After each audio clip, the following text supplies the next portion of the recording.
Okay, good afternoon and welcome everyone. And thank you for attending the first webinar in our Blockchain at Butzel series. Is Bitcoin illegal? Also, what is Bitcoin? An introduction to digital assets and law. During this afternoon's presentation, please feel free to submit questions to our presenter using the Zoom Q&A panel. A copy and recording of this presentation will be made available this afternoon on the webinar event page on butzel.com. With that housekeeping out of the way, I would like to thank everyone for joining us and to introduce our presenter, Butzel Long shareholder, Mr. William Kraus. Mr. Kraus represents individuals and businesses involved in governmental and regulatory investigations, U.S. state and federal litigation, and alternative dispute resolution. He concentrates his practice on disputes relating to the financial industry, with a particular focus on legal and regulatory issues related to digital assets and blockchain technology. So thank you again, and Bill, take it away. Yeah, thank you, Jonathan. So hello and welcome to Blockchain at Butzel. Over the coming weeks and months, we'll be rolling out a webinar series examining the law and regulations surrounding digital assets and blockchain. I'd like to welcome you as well to our first webinar in the series. Thank you for the opportunity to speak with you today. Our Blockchain at Butzel webinars will be structured as introductory, intermediate, or advanced based on how general or specific the subject matter of that particular webinar is. Now, if any of you are concerned you stepped into the wrong webinar, don't be. For those of you new to this technology, today's webinar will provide a basic, no knowledge required introduction to Bitcoin, the most well-known digital asset, and blockchain, the equally revolutionary technology upon which Bitcoin is based. Now, for those of you who have some familiarity with digital assets and blockchain, we'll also talk about why this technology matters in the grand scheme of things and explore some business applications for blockchain. We'll then scratch the surface of potential legal issues around this exciting technology. Future webinars will explore many of these legal issues in greater depth. The next two scheduled sessions will be covering financial regulation of digital assets, my favorite, and then my colleague Jen Dukarski and I will explore blockchain applications in the automotive industry. Future topics will include a discussion about cybersecurity and ransomware, intellectual property, and taxation, among other issues. You'll be able to register for any of these seminars on Butzel's website. Now, as you'll quickly find, I'm very excited about this technology and the law around it. I'm also grateful for the opportunity to discuss this topic with you, and I truly hope that you will find today's webinar worthwhile. Now, to ensure that each of you take away something from today's session, please do not hesitate to use the Q&A function to pose questions. I will plan to answer them either in real time or more likely at the end of the presentation. Now, with that background, let's get started. We go to the first slide, please. Now, if you're here today, I'm assuming it's because you have an interest in learning more about Bitcoin and blockchain, which is fantastic. Now, at this point, most people have at least heard of these concepts, and many people already have an idea in their head of what Bitcoin is. Now, in my experience, most people new to this technology have one or both of the following opinions on the matter. Do not feel bad if this is you. First, and this is one of my favorite pictures of all time, people believe that Bitcoin is magic internet money. Magic Internet Money Set believes that Bitcoin is some sort of internet currency that lives on computers and cannot be explained to anyone without a PhD in computer science. These folks may believe that the value of digital assets like Bitcoin is not real and is just another tech fad. Finally, the Magic Internet Money Group believes that there's really little, if any, practical value to digital assets and that they are primarily used to buy things in video games or something. Second, there's another cohort that seems to believe that digital assets are bad. Now, about a year ago, I was speaking to an attorney at a different Michigan law firm about why folks would be interested in digital assets. He observed that even Pablo Escobar needed a way to move his money. Now, Bitcoin is bad track, thinks that way, and generally believes some variation of the following. One, Bitcoin is the preferred currency of drug dealers, arms dealers, money launderers, computer hackers, and computer science PhDs looking to buy bootleg movies. They think that Bitcoin is probably illegal. Let me clear this up. Bitcoin is not illegal. Or perhaps feel that it should be illegal. Another misconception that's been gaining traction recently is that Bitcoin is bad for the environment. Now, this too is misplaced. Now, in other words, they believe that Bitcoin is scary and risky and should be avoided. That is what people think Bitcoin is. Now, let's talk about what Bitcoin actually is. Next slide, please. In late 2008, an anonymous individual, or perhaps several individuals, under the pseudonym Satoshi Nakamoto, released a 9-page white paper entitled Bitcoin, a peer-to-peer electronic cash system. The paper proposed an electronic payment system that would eliminate the need for central authority while using technology to ensure that payments would be secure and verifiable. What does that mean? Well, the system allowed, for the first time ever, value to be quickly transferred around the world between parties who need not know or trust each other without a governing third party like a bank or government. So what is Bitcoin? Well, Bitcoin was the term given to the transferable digital token at the heart of Nakamoto's payment system. And Bitcoin is also often used to refer to the Bitcoin network as a whole. Here are some Bitcoin basics. First, there are no physical Bitcoins, and you cannot hold one in your hand. Rather, Bitcoin is a unit of digital currency that can be used, held, or traded between users. While many people think of Bitcoin in terms of whole numbers, Satoshis for Bitcoin is actually divisible to 100 millionth of a Bitcoin. That's called a Satoshi. Users hold their Bitcoin electronically in programs called wallets. And wallets can be thought of something like a bank account. Wallets are identified by a string of numbers and letters known as a public wallet address. And when someone tries to send you Bitcoin, you simply need to provide them with your public wallet address, just as you would provide someone your bank account number for a wire transfer. Now, similar to a bank account PIN, funds in a public wallet can only be accessed using a private key, known only to the Bitcoin holder and similar to your signature. There's no inherent value to a Bitcoin. You can't melt one and make jewelry with it, and you can't run your car with it. Rather, Bitcoin has whatever value the market is willing to attach to it. And at that moment, or at this moment, that value is around $59,000 per Bitcoin. So how do we classify Bitcoin? Well, Bitcoin was the first and most well-known example of cryptocurrency. Now, while that term might sound intimidating, cryptocurrency is really just a fancy name for a class of digital assets based on cryptography, aka code solving. Now, be clear, there are thousands of digital assets out there, of which Bitcoin is just one. Some are entirely speculative, others are similar to securities, for example, representing investment in enterprise with an expectation of profit, and still others are designed never to go up and down in value. These are called stablecoins. There are numerous other types of digital assets. Now, for simplicity's sake, we're going to stick with Bitcoin here. So aside from sounding like magic internet money, what else should we remember about Bitcoin? Well, I mentioned this before, but it's very important to understand that Bitcoin is decentralized. What does decentralized mean? It means that Bitcoin does not have a central authority or a server. It's not controlled by any government. That would be an example of a centralized currency. Rather, Bitcoin relies on a community of peers, you, me, anybody, for its creation, record keeping, and verification of transactions. Give the next slide, please. Another key thing to understand is that Bitcoin is based on technology known as blockchain. Specifically, Bitcoin's blockchain is a publicly available ledger that provides a permanent record of every Bitcoin transaction throughout history. Each block constitutes a series of transaction records which builds on the block before it. Taken together, these blocks form a permanent chain showing the entire history of Bitcoin. In this way, blockchain can really just be thought of as blocks of information strung together in a chain. So we'll talk a little bit more about blockchain later in our presentation, but for now, some important things to remember are that records in blockchain are generally permanent, secure and tamper resistant, and can be either public or private. Let's go to the next slide, please. So how does the blockchain actually work? Well, another key point to understand is that Bitcoin's blockchain relies on a system of miners who confirm the legitimacy of each transaction before it can be added to the blockchain by solving a complex puzzle. By design, this verification requires a significant amount of computing power.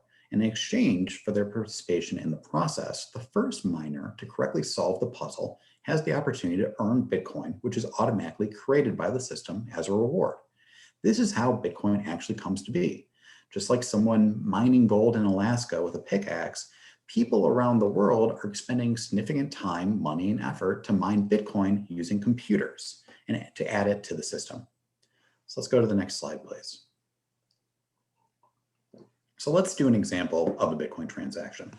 Now, let's say that I want to exchange some Bitcoin with someone in the audience, with you in particular. And let's say that everyone else watching this webinar are miners. Now, as in this example, I'll have 2 Bitcoin.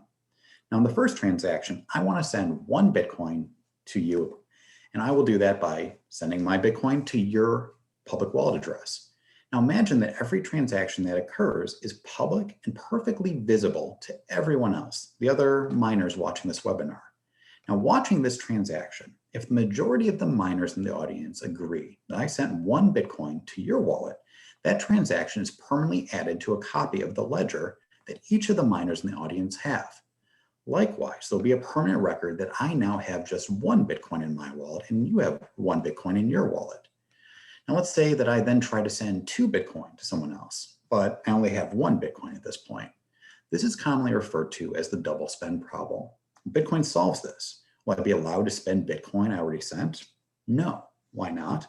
Well, because each miner has a complete copy of the ledger and will check every previous transaction throughout the entire history of Bitcoin to confirm that I own the number of Bitcoin I am trying to send. They will see that I've already sent one of my two Bitcoin, and the transaction will be rejected and it won't be added to the current block of records. Now, what if I try to send Bitcoin using your wallet address?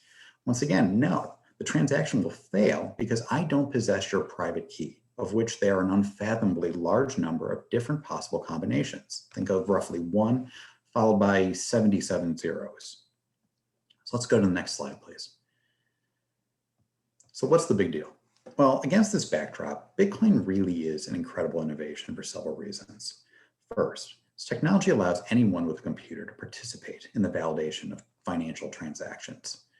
Second, transactions are mathematically verified. This is much easier than trying to detect counterfeit cash or determine if what you think is gold is really just metal plated in gold. There's no need for a central government or financial institution to oversee it. And as long as a single copy of the blockchain survives on someone's computer in somewhere in the world, transactions can continue to be validated. This is making it censorship resistant. Now next, it allows folks to send funds to one another without knowing or trusting each other. The system polices bad conduct by design and allows transactions to happen almost instantaneously to entities anywhere in the world. Bitcoin is also extremely portable, unlike, say, $59,000 worth of gold or US dollars. Next, it provides an immutable public record of funds that have been sent, earned, or received throughout history in a format that is extremely difficult to modify or cheat. Now, Bitcoin is also tremendously unique because of its scarcity. Now, by design, there can ever only be 21 million Bitcoin, of which 18.7 million or so, approximately 89%, already exists. Well, how is that possible? Well, as I mentioned, the reward for acting as a miner is the opportunity to earn newly created Bitcoin. By design, the amount of Bitcoin created and then paid to miners will be cut in half at regular intervals, every 210,000 blocks that are added to the blockchain. Now, in 2009, the reward was 50 Bitcoin. Today, it's around 6.25. Eventually, the amount of Bitcoin created by mining will reduce to zero and no new Bitcoin can be created. This is expected to happen around 2140. And at that point, exactly 21 million Bitcoin will have ever existed. Now, if you think about it, this is unlike nearly any other asset. For example, fiat currencies like the US dollar can simply be generated or printed in greater supply by the government. Similarly, it is very difficult to estimate how much gold or oil may exist or may be discovered in the future. For obvious reasons, the discovery of a massive new store of commodities would negatively impact their value. In part, the scarcity is why some individuals and businesses consider Bitcoin to be a long-term asset. Like land or art, it is really only one of a handful of truly scarce things you can invest in. Now, historically speaking, Bitcoin has also performed pretty well as an investment. Bitcoin has gone from being essentially worthless to worth around $59,000 today. And on that point, here are some fun facts I like to reference. I graduated from law school in May of 2009, and in rough numbers, had I invested just $50 in Bitcoin on my graduation day, I'd have about $850 million today. As upsetting as that is, the first known commercial transaction involving Bitcoin was the purchase of 2 Papa John's pizzas in 2010 for 10,000 Bitcoin. That's about $590 million today. Next slide, please. Excuse me. So now that we have an understanding of Bitcoin and its blockchain, let's think about the implications and use cases for blockchain outside of Bitcoin. Now, first, an important thing to consider is that while Bitcoin's blockchain is decentralized and public, a huge number of businesses and industries have adopted this technology and developed centralized and private blockchains for their own use. Now, let's consider some potential applications, first within the automotive context. Now, say your company manufactures transmission systems. What if there could be a blockchain containing the complete history of every transmission that your company manufactured? A record of the customer order is the first. Then the next record provides information regarding the sourcing of the various components, precisely sequenced to show when each component arrived, where it went, and where it ended up.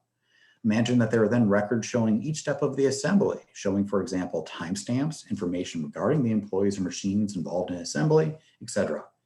I think that there might still be records regarding shipping, from the single transmission component leaving the assembly line to being put on a truck for shipment, or to being installed in a car. And at some point, the technology might even allow for records to continue to be generated showing usage of the transmission, servicing, recall work, errors, or failures. Now imagine that these records could not be easily or secretly changed by any one actor, say, for example, shipping company, purchaser, or end user. Imagine they could be validated based on a predefined algorithm, as opposed to relying on someone to enter the data manually. And imagine that you could provide a comprehensive audit trail, accessible in real time by whatever partners you wanted to provide it to. What could be done with that kind of technology? How would that improve efficiency? Now let's actually talk about some real world examples.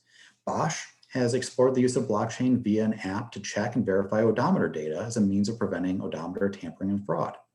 Daimler has done a lot of interesting work in this area.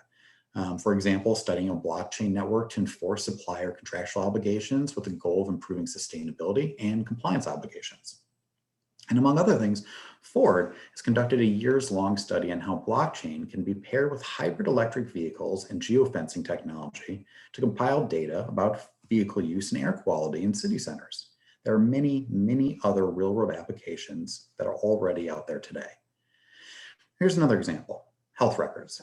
What if every health record you ever had from birth forward was contained in a single blockchain? What if your doctor could quickly reference the blockchain and review symptoms, illness, and vital signs over the course of your lifetime? What kind of improvements in care and efficiency might that yield? On the other hand, what kind of privacy implications would that create?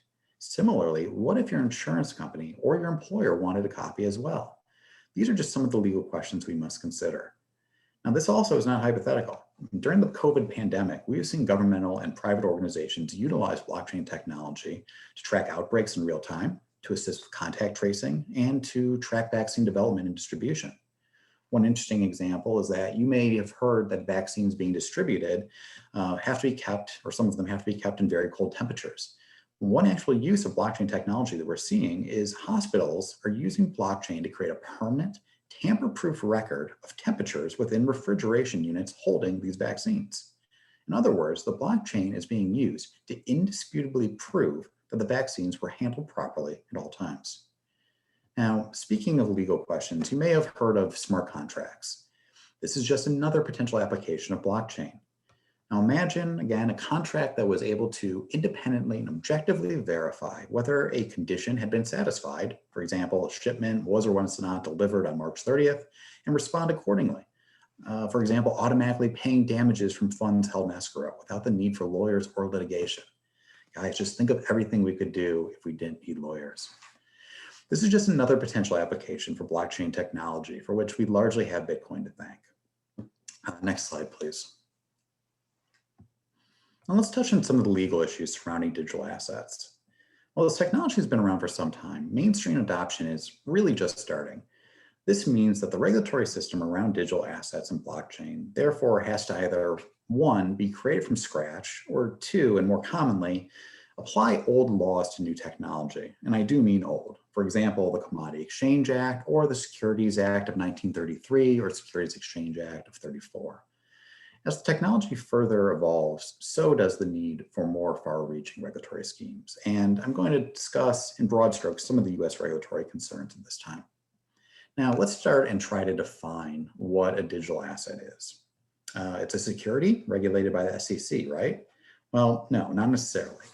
The best way to tell at the moment, a 1946 Supreme Court opinion regarding investments in a citrus grove. That's the SEC versus W.J. Howie. Is it a commodity regulated by the CFTC? Well, more likely the case unless it's a security regulated by the SEC. The Commodity Exchange Act is extremely broad, and the CFTC has taken the position that many digital assets are commodities and that the CFTC has jurisdiction to regulate at least futures, options, or swap trading in digital assets. And likewise, the CFTC has taken the position that it has the jurisdiction to police market manipulation in the digital asset marketplace. Well, are they property? The IRS says yes, but there's minimal guidance on tax implications of using digital assets. Nonetheless, it's coming to a taxpayer near you, and those of you filling out Form 1040s might see that you are now being asked to answer whether you've received, sold, sent, exchanged, or otherwise acquired a financial interest in any virtual currency. Now, if what it is uncertain, then what should we be concerned with? Well, the major issue is its use as a store of value. Can digital assets be taxed? And if so, how and when? Should gains on investments be taxed and in what amount? What about transactions between private parties? Now, we don't have clear guidance yet on all of these questions, but we do have guidance on some. But make no mistake, the IRS is very, very interested in this area. Now, what if our digital assets are stored on behalf of others? What custody rules apply? Is it like depositing your cash at a bank with FDIC insurance? Well, no, not yet. But major financial institutions are just starting to explore how to custody digital assets. What rules should apply there? How should we secure it? What do you do about storing something that's completely digital? You can't put it in a bank vault. How do we insure it? Like I said, is it FDIC or is it others? Moreover, what if you want your insurance contracts to be reserved in part by digital assets? Is that okay? Some folks are beginning to try, and a lot of people are trying to figure out what the answer is. Trading. Curbing market manipulation is a priority as the US works to protect retail investors. Now, what do I mean by that? I mean that the market around digital assets has in the past been referred to as the Wild West, in which you would see large traders regularly move the market with large size trades. Now, as more large institutions, I mean businesses, banks, companies, amass Bitcoin, and market surveillance has increased in the US and other jurisdictions, I believe this is much less a concern than it was years ago. That said, this is still a volatile financial instrument. Likewise, I think we're seeing a huge focus on unregistered securities offerings over the last several years in the form of digital assets, and the SEC has unequivocally established that they will move quickly and forcefully to enjoin the offering of digital assets offered to US citizens that they deem to be securities. Let's think about their use as payments and transactions. In addition to the concerns already discussed, what do we do about a financial system that doesn't require the involvement of highly regulated and monitored brick and mortar financial institutions? What do we do about money laundering, financing of terrorism, or other suspicious activities? Now, a traditional financial system has a long evolving system of AML, anti-money laundering, and KYC, know your customer regulations, among other regulations and oversight.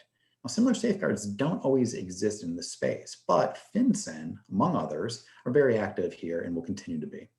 What about ransomware? Now, to be clear, far more illicit activity takes place in cash than Bitcoin, and criminals may find that using a digital currency with a permanent audit trail is not necessarily a great idea. Now, that said, one cannot deny that Bitcoin has been used in the past for illicit and illegal activities and is still being used today in that way. Now, what do we do about other digital assets that are designed to be anonymous? Now, for example, Monero.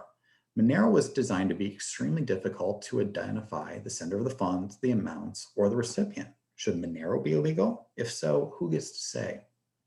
Let's think about digital assets as a means of money transfer. So you want to transfer funds internationally or domestically today. Now, most people don't understand this will almost certainly occur through a network of traditional financial institutions. You might have heard SWIFT or ACH or Fedwire. What happens when businesses and individuals are able to facilitate transfer of funds outside of that framework? Do they need money transmitter licenses, state licenses? If so, what states? Now, in the United States, different jurisdictions have different approaches, and this has caused quite a bit of legal uncertainty that we're still trying to figure out. Has anyone heard of DeFi? Well, an entire industry is coming out around DeFi, or decentralized finance. Now, generally, this refers to the provision of financial services outside of traditional financial institutions or central control. Well, like what? Imagine instantaneous peer-to-peer loans. Imagine the ability to pool digital assets with digital assets held by others for 6, 12, 100% interest. Imagine synthetic assets. This is really interesting. Digital assets which are tied in real time to actual underlying real world stocks. Say you want to buy a share of Ford, there might be a synthetic asset out there in form of digital currency that tracks Ford's stock price. What do we do about that? How do we regulate those markets? Other issues, charitable giving, estate planning, bankruptcy, gambling, et cetera, et cetera, et cetera. These issues are only starting to scratch the surface. The answers to these questions are really only starting to evolve. Now, generally speaking, we see that the regulators of the world have taken one of a handful of approaches. First, leave it essentially unregulated and or create friendly regulatory systems. Examples, Spain, Belarus, Luxembourg. Some have quite famously actually created their own virtual currency, such as Venezuela and the Petro coin. Another option, ban it. For example, Morocco, Pakistan, others, or ban certain aspects of virtual currency like ICOs, initial coin offering. Just think of an IPO, but with a token. Another option, regulate it. Either create laws for virtual currency or attempt to conform pre-existing regulations to the new technology. And this is primarily what the United States has done. But we see there's a tension between a need to bring regulation and order to this space for any variety of reasons and wanting to foster and promote innovation. Now, it's not clear it's working that well so far. There's a substantial volume of virtual currency trading occurs exclusively outside the United States. Companies don't want to come to the United States and have to deal with the regulations. Now, many businesses also go out of their way to avoid the US market and customers altogether and bar US customers. What we're seeing too is an interplay of federal and state regulators with not a whole lot of clarity in how they should play together. For example, federal system. We have primary financial oversight from some of these logos here on the slide, the US SEC, Commodity Futures Trading Commission, Financial Crimes Enforcement Network, or FinCEN, and the Office of the Comptroller of the Currency. Now, the state, it's a complete free-for-all. Some states have applied their money transmitter licenses and regulations to virtual currencies as a way of bringing some regulation to the space, but you still have vastly different outcomes. One example I like to look at is Hawaii and Texas. Now in Hawaii, they broadly classify virtual currencies as money, and that makes them subject to the state's money transmitter regulations, just like a Western Union would be. On the other hand, Texas, first state to clarify that virtual currencies are unequivocally not money and not subject to state money transmitter licenses. Two jurisdictions with completely opposite interpretations. On the other hand, some states have attempted to apply their blue sky or securities laws to virtual currencies. New York comes to mind and is probably the most prolific state in this space in terms of regulation and trying to establish investor protection. New York has tried to apply its I believe at least 100-year-old Martin Act, their Securities Act, to digital assets. And they've also formulated what's called a bit license. Now, a bit license is generally required in New York to engage in any virtual currency business activity. Now, there's some exclusions, retail investment, software developers, a few other categories that show New York is trying to attract investment. But all the same, there's a completely different set of rules if you're in New York as opposed to Michigan, Hawaii, or Texas. Another example is Florida. In 2019, Florida established a blockchain task force.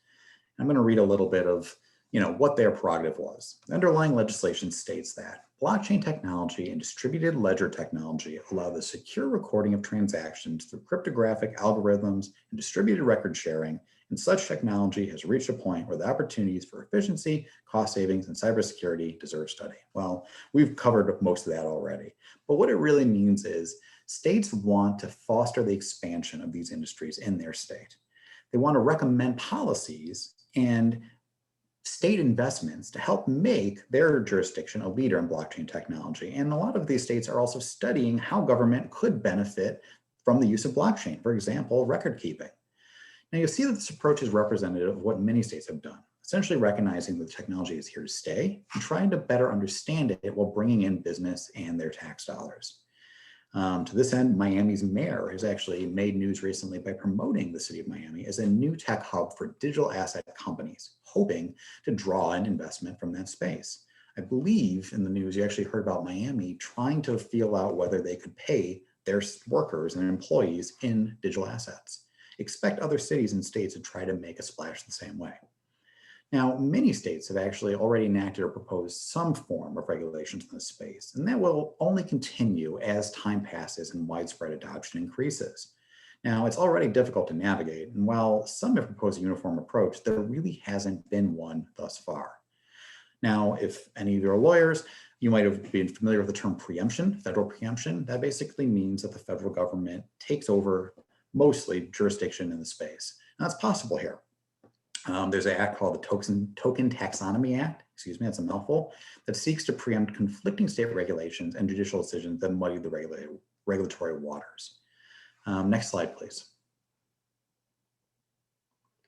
Now, I put together here a collection of some recent headlines about digital assets and blockchain. I'm going to talk about how they sort of show what we've been discussing today. Can we go to the first slide? So these two headlines are great. They relate to JP Morgan. The first one on the top is from September 2017. JP Morgan CEO Jamie Dimon says Bitcoin is a fraud that will eventually blow up. There's a lot of headlines like this floating around from 2017, 2018. Now the second bottom one is from January of this year. JP Morgan says Bitcoin could rise to $146,000 long-term as it competes with gold. Now, what these headlines demonstrate is a growing recognition in the financial industry that digital assets have legitimate investment value and are here to stay. Now, notably, we're seeing the traditional financial institutions, JP Morgan, Fidelity, Goldman Sachs, et cetera, are now looking to digital assets like Bitcoin, both for their own accounts and in response to customer demand. Next slide, please. Let's step away from the big banks for a second. This is also extremely interesting because we're seeing that well-established, historically conservative institutions are taking a hard look at digital assets. MassMutual, founded in 1851. Alexander Hamilton was a shareholder in the pre-merger Bank of New York, and my beloved University of Michigan has been around since 1817. Now, likewise, institutions like Harvard, Yale, Stanford, MIT, Brown, and Dartmouth have been investing in digital assets with their endowments. Now, these are not organizations that have historically chased fads, and their investment in digital assets, I believe, speaks volumes to changing attitudes. We do the next slide, please. Cryptocurrency haven, Wyoming. If you didn't think that before today, that's fine. But these headlines speak to some of the US state and federal interests we discussed earlier. Now, on the one hand, we're seeing states competing to attract new investment and tax dollars from digital assets and blockchain businesses. Now, notably, Wyoming, of all places, has emerged as a leader in crypto-friendly regulations, and Senator Cynthia Lummis from Wyoming is both a Bitcoin holder and a member of the Senate Banking Committee. On the other hand, we're seeing the federal government is very interested in protection. Protection for investors, protection for digital asset users, and protection from illicit uses of digital assets. We go to the next slide, please. Internationally, these headlines speak to some of the different approaches the country has been taking that I talked about earlier. India has repeatedly moved to prohibit digital assets, but we're seeing that the nature of this technology makes it difficult to actually do this in practice. For example, Nigeria also recently moved to curtail the use of Bitcoin in its country, but saw the use of Bitcoin actually explode as awareness spread about its use as a payment system and store of value. Indeed, in countries that have seen their fiat currency devalued from inflation, many have flocked to Bitcoin as a hedge. And here in the States, we're seeing a lot of interest in what the new administration is going to do with digital assets. And I think it's tough to say, but I think generally we're going to see the same kind of competing interests that the last administration was dealing with. For example, the previous administration made some significant progress in the adoption of digital assets through, for example, a pro-crypto Office of the Comptroller of Currency. Now, if you're not familiar with that organization, it's fine. But essentially, OCC has to do with banking regulations. And that agency was led by Brian Brooks, who before heading the OCC was the chief legal officer of Coinbase, which is a major US digital exchange. Under Mr. Brooks' leadership, the OCC provided much needed clarity for US banks looking to transact in digital assets. Now, at the same time, we see this tension. The Department of Justice under the last administration repeatedly expressed concern over the use of digital assets in illicit activity. And on the sort of civil enforcement side, the SEC and CFTC initiated a number of actions related to investor and market protection, firmly establishing their space in the digital asset world. I think the new administration here will likely continue to make what I'll call cautious progress. It's worth noting, however, that a number of nominees for critical positions have strong crypto backgrounds, and that is telling.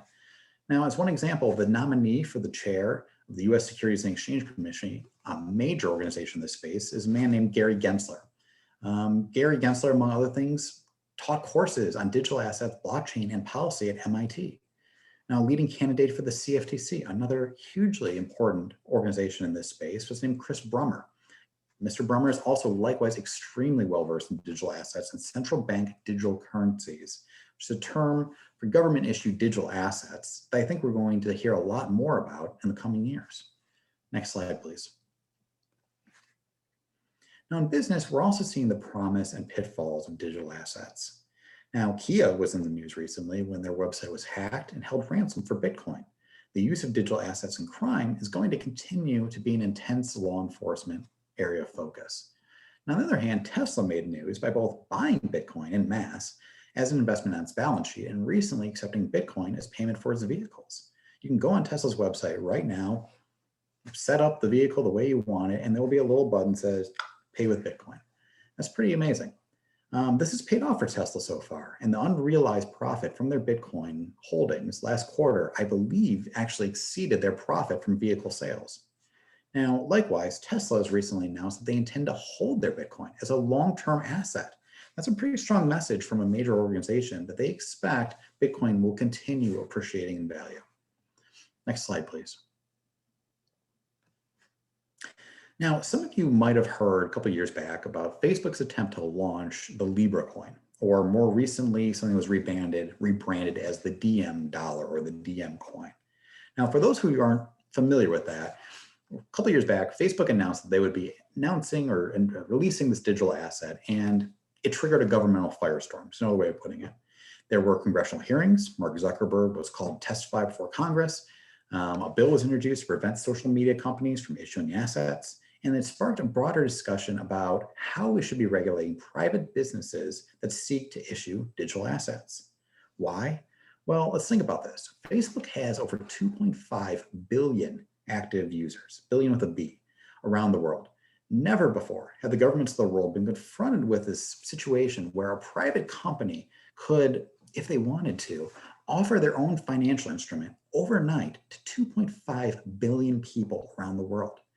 Think about the implications there in terms of the way that the financial system traditionally operates, money transmitter regulations and requirements, how people even save their money. These were, this was really a huge moment in time in which we started a discussion that we're seeing continue today in the federal government. And for better or for worse, I think Facebook was probably just the first of the door on this. I imagine others will attempt to do the same. So let's go to the next slide, please. So let's get to some quick takeaways, and then we'll open the floor for any questions from the audience. With the caveat that none of this is investment advice or legal advice, here's where I think we're going to see over the coming year. First, I think we're going to see increased regulation aimed at bringing stability to digital asset markets, curbing manipulation and other bad acts. As I mentioned before, the SEC and the CFTC have firmly established themselves in this space, and I think you're going to see a number of continued public actions showing the market that they are surveilling market manipulation and they are trying to weed out bad actors in a move to try to normalize the market such that it is safe for retail and institutional investors. I think you're going to see long-awaited governmental actions that will give some clarity to businesses looking to enter this space and some comfort to retail investors looking to gain exposure to digital assets. To that end, it's almost a joke in the industry that the US has repeatedly rejected various applications for a Bitcoin exchange-traded fund.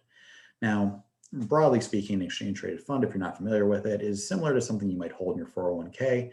It's usually a basket of underlying securities, a little bit of tech, a little bit of manufacturing, large cap, small cap, et cetera, that gives investors exposure to a variety of different underlying investments without having to hold those instruments themselves.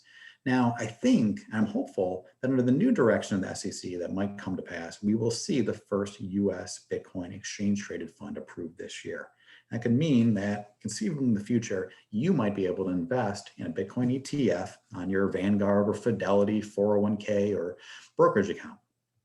I think we're going to see state-by-state approaches to digital assets continue to cause confusion, and I really do believe we might see some form of federal preemption. I suspect that we're going to see more announcements that large institutions have added Bitcoin to their balance sheets. It's a little interesting game in this space to see large purchases taking place on exchange, large withdrawals, and trying to figure out what large players might be acquiring digital assets in a given time. And I would imagine that as SEC filings start to come out, for Q1, you might see that a number of large institutions announce that they have invested in this space.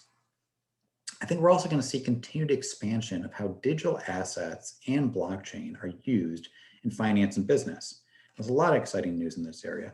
Visa and other credit card companies have begun, among other things, to roll out credit cards offering Bitcoin rewards. And Visa was actually in the news recently as beginning work to allow Bitcoin payments wherever Visa is accepted. And that's right out of a commercial. But imagine what that really means from where the technology started to where it is today. That conceivably, we could go from really nobody, sort of those computer science PhDs I talked about, using or knowing about this stuff, to swipe your credit card and you can transact in Bitcoin.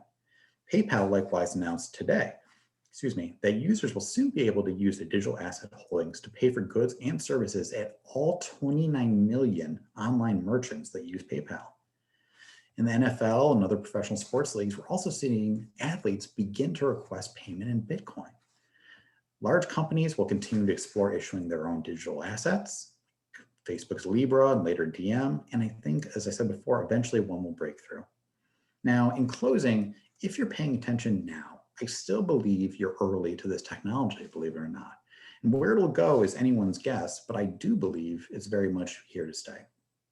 Now, I'd like to pivot to some audience questions. If you have something that's on your mind, please go ahead and put it in the Q&A section. I will not identify you by name or otherwise call you out. This isn't, college. So let me turn and see what we've got here. First question, in your opinion, what are the biggest risks in Bitcoin other than price volatility? Well, I think it's tough to say, but most folks, have some concern, as you can see from the tagline of this presentation, that Bitcoin is illegal or it's going to be made illegal in the future.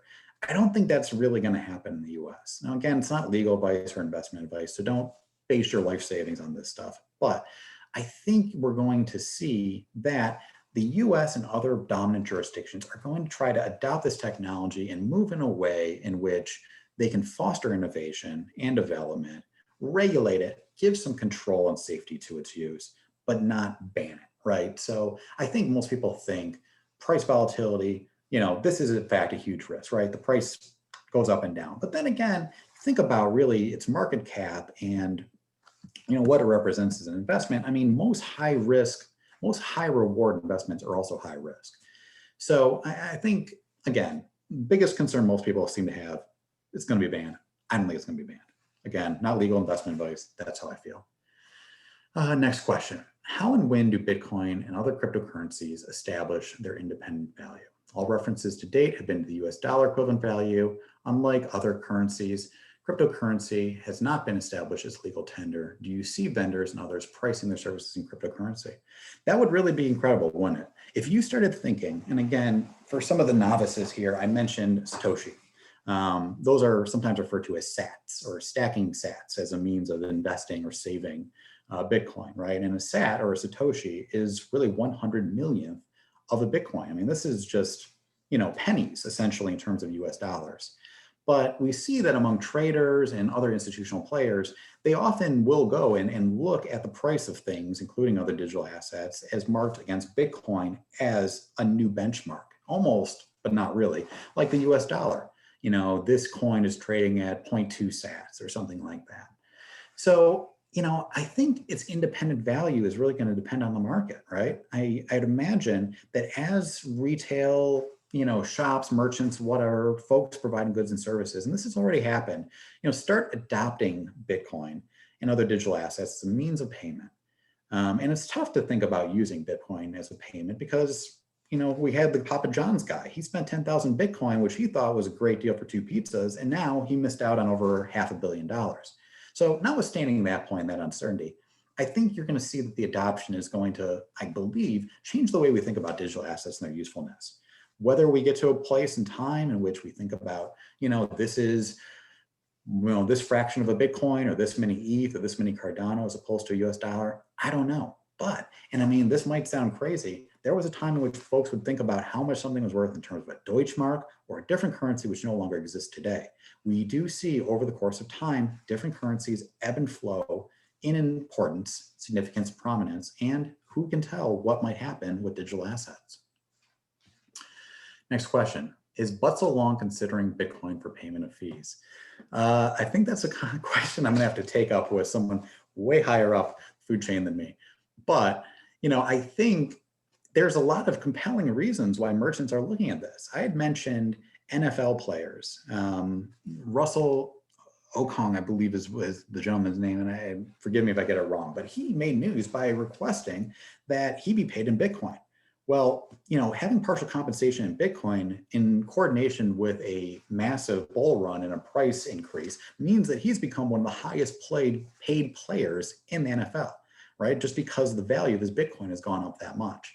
I think there's legitimate reasons why Tesla, if they were to believe that Bitcoin was going to appreciate long-term in value, would have any number of reasons to say, sure, I will sell you a $100,000 Tesla for whatever, 1.7 Bitcoin or 1.8 Bitcoin or something like that, because I believe that that Bitcoin is going to be worth $200,000 or $300,000 in the future. That's not a bad play.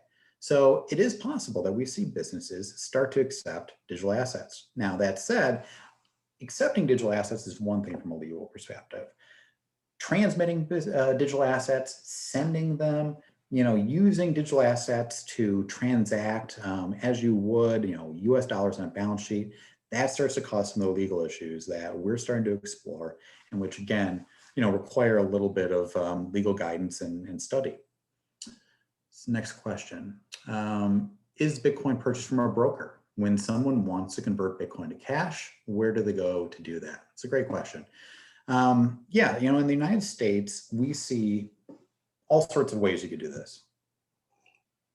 Excuse me, but most notably, we have U.S. licensed, U.S. located exchanges, electronic exchanges, which if you're not a day trader, you might not think about these things, but you could go on an Interactive Brokers or an E-Trade or a Robinhood or whatever, and these are really just graphical interfaces in which you can go make trades, which are then executed on exchanges. Well, the same thing exists with digital assets. You have major exchanges, again, a number of them which are US based, legal, fully regulated, and available to US customers, where you can go on. Coinbase is one. You can link a Coinbase account to whatever, your Chase account.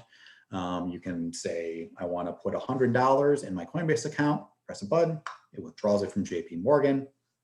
Pops up in your Coinbase account, and you use it to buy a couple sats or some ETH or some other sort of digital asset. Say you then you're fortunate enough to buy low and sell high. You've made $150 on your initial investment. You want to get that money back out. Same deal. You just go and say, I want to withdraw my investment.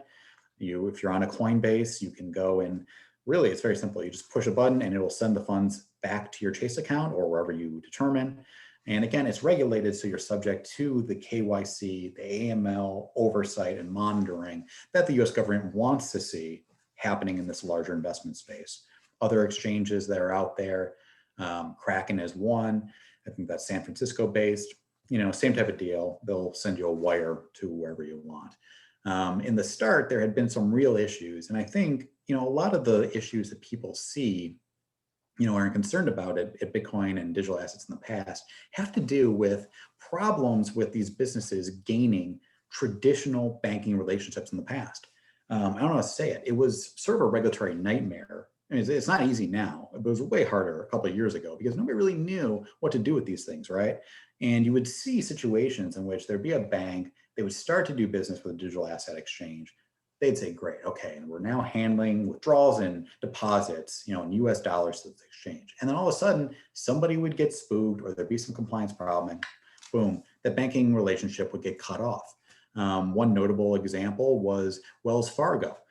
They went in with a very prominent digital asset exchange, just decided essentially overnight they were no longer going to facilitate the transfer of funds to that exchange. And almost overnight, that company, that exchange, then had to find new banking relationships. This is not as much of a problem now.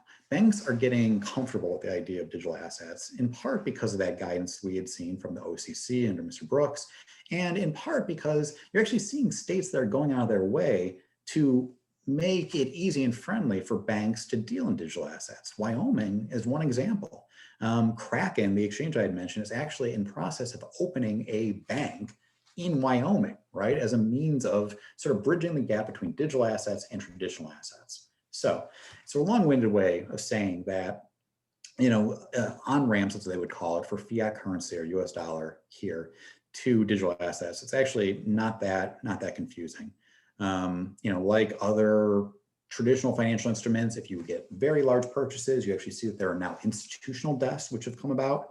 Coinbase has one. I think its name's escaping me, but they have basically an OTC, an over-the-counter trading desk, which basically just means that they will facilitate very large transactions for certain customers, that are done in a way that won't move the market. Next question. What about other law firms? Is any firm accepting Bitcoin for legal services? I don't know. I'm starting to think we need to get front and center on that. I don't know of anybody that does. There's a couple, very small firms that are super focused on this area. But, time will tell. I really believe that when you hear something today, and this is just the most recent news in this space, PayPal, 29 million businesses that accept PayPal. And I mean, I bought something for my daughter's, Power Wheel the other day, and I paid for PayPal. If you could go and push a button said, I'd like to pay using this digital asset, that's really remarkable. I think you're going to see payment processors like PayPal. And really that's what PayPal is. They go and they facilitate the transmission of money, right? As a third party, get compensated for it. If somebody comes about and says, hey, Bitcoin, we can use that to pay for Butzel Long. Just click on PayPal link at the bottom of, our website. I mean, that's a heck of a business opportunity. And again, there's a real upside if you believe that it's a good investment. I'm not passing any judgment on whether it is or not, for businesses to sort of wade into those waters. So I believe we've worked through all of our questions that I have. We still have about 5 minutes. So, Jonathan, were there any other questions which you were sent? Yeah, I do have a couple here for you, Bill. First is relating to data security. How secure are these transactions for people who are nervous about data security? Yeah, I mean, listen, it's an area that requires study, and there's a saying in digital assets, do your own research, right? Or DYOR, which means try to take the time, as you all are doing right now, to learn about the technology, to study, how it works, how the exchanges function.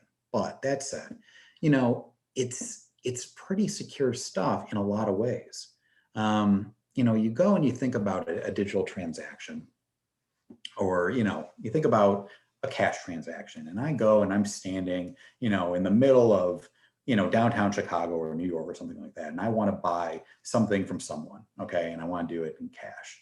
Now I have to go pull out my cash, I have to hand it to somebody, they have to give me the product or whatever it is I'm buying, and that exchange has to take place. There's obviously all sorts of things that could go wrong there. Somebody could come along, take my money, take the thing I'm trying to buy, run off, whatever. Same thing with credit cards, right? I mean, I don't know about you folks, but I've had credit cards pop up before, paying for gas in, the middle of Kentucky where I've never been, or something like that. The technologies that we have right now for exchanging value aren't foolproof. And that said, digital assets, you think about really how they work. Now, I want to send, in the same example, half a Bitcoin to somebody to buy something, a used car or who knows. You give me a wallet address, right? I send cryptocurrency to that wallet address. The system is going to verify that I have the funds that I am purporting to send. They're going to verify that they're actually legitimate Bitcoins as opposed to the possibility that I handed counterfeit cash to you to buy that used car. They're going to be protected cryptographically. The signature required is also extremely robust and secure that you're going to use to access those funds. And really what we're seeing is the biggest risk, at least again, to my not computer science, liberal arts mind, is that the user creates some sort of error, right? That you go and compromise your private key. You put your signature, quote unquote, somewhere in the public where somebody could use it, or somebody scams you, just like they could by asking you for your credit card number or the social security number over the phone, and you give them information you shouldn't. Those are the biggest risks, because I think the technology is fantastic in that it actually is an extremely secure, cryptographically, validated way of exchanging funds. So, in terms of that kind of security, I'm not too concerned. And again, you're seeing that as folks like, I imagine some of you watching this webinar are trying to get invested and trying to get into the space. All sorts of businesses are making money by making it easy. I mean, you log on to Coinbase, it's about as simple as you can get. So buy or sell, boom. What do you want to buy or sell? This. I mean, you're not going and seeing the graphs or the green candles or the red candles or any of that scary stuff. I mean, this is very straightforward, and it's about as easy, as unintimidating as you can get. And I think it's going to get even easier. I mean, there are Bitcoin ATMs out there. You swipe your card, hit some keys, get a Bitcoin. And that adoption that's happening, I think, is going to continue to make this feel more secure and less intimidating to people. Jonathan, do we have anything else? Yeah, another question here. This is going back to the topic of mining from the beginning of the presentation. Is mining still realistic for individuals to try to earn Bitcoin? Yeah, so I don't know about anybody else, or if it's just my nerdness showing here, but I mean, I actually do know folks who tried to mine Bitcoin in the past. And back in the heady days of 2009 or thereabouts, when you would get 50 Bitcoin for successfully mining, the rewards were pretty significant. Or, I mean, I guess it moves in tandem with what the prices were. Price was low then, Bitcoin was high. It is expected to sort of flip as it has over time.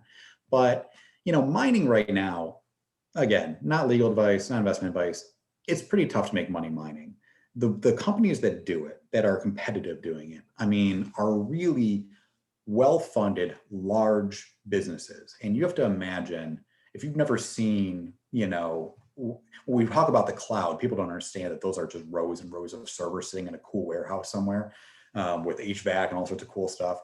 I mean, mining at a professional level is stuff like we've set up, 300 servers right next to a hydroelectric plant, or within a nuclear power plant or something like that, where electricity is cheap and abundant, and you can go and run those computers in a way that's not going to cost too much money in terms of energy. That is really, what you're up against, to put it nicely. So I would say no, mining, probably not, really easy to get into. But again, I don't want to dissuade anybody. DYOR, do your own research. Thanks, Bill. One last question. You talked a little about federal regulation. Any laws currently in Michigan relating to digital assets? Yeah, it's a good question. I mean, Michigan, like many states, has dipped their toes in the water, so to speak. They've considered what I said was one of the hot button issues. What about money transmission? Do we want to regulate it in the same way that we would a Western Union or some other business that sends value? And they haven't really sort of clarified it. They sort of said what it is and what it's not, but it's kind of undefined. And then that was really about it. There's some tax guidance which has come out. And then not too long ago, I believe the Michigan Penal Code, right? So crimes was amended to clarify that things like forgery, counterfeiting, other bad acts in the financial area would also reach digital assets. And that was more sort of just administrative and updating.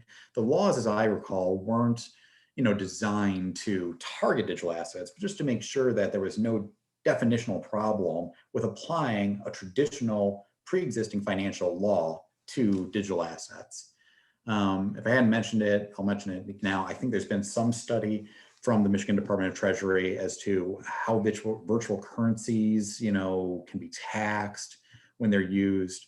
But again, this is really just starting to get traction. And a lot of folks thought this was sort of a flash in the pan in 2017. Everybody remembers that meteoric price rise and that huge fall and sort of crypto winter, as folks would call it, that followed. Now we're in another sustained uptick. And as when anything is popular, folks are now starting to think about these things. And what I think is different this time around is that businesses are starting to think about this, and institutions are starting to think about how they can offer this. So we're going to get really serious really fast with the law on this. And again, if you're paying attention now, you're still early, I believe. Great. Thank you, Bill. It looks like we are just about out of time. So I wanted to thank you, Bill, for presenting, and thank everyone for joining us today. Just a reminder that a copy of this presentation will be made available on the Butzel.com webinar event page. And please ask that you check out our future sessions of our Blockchain at Butzel webinar series. Thank you again, everyone. Thank you, Bill, and have a great rest of your day. All right. Thanks, everyone.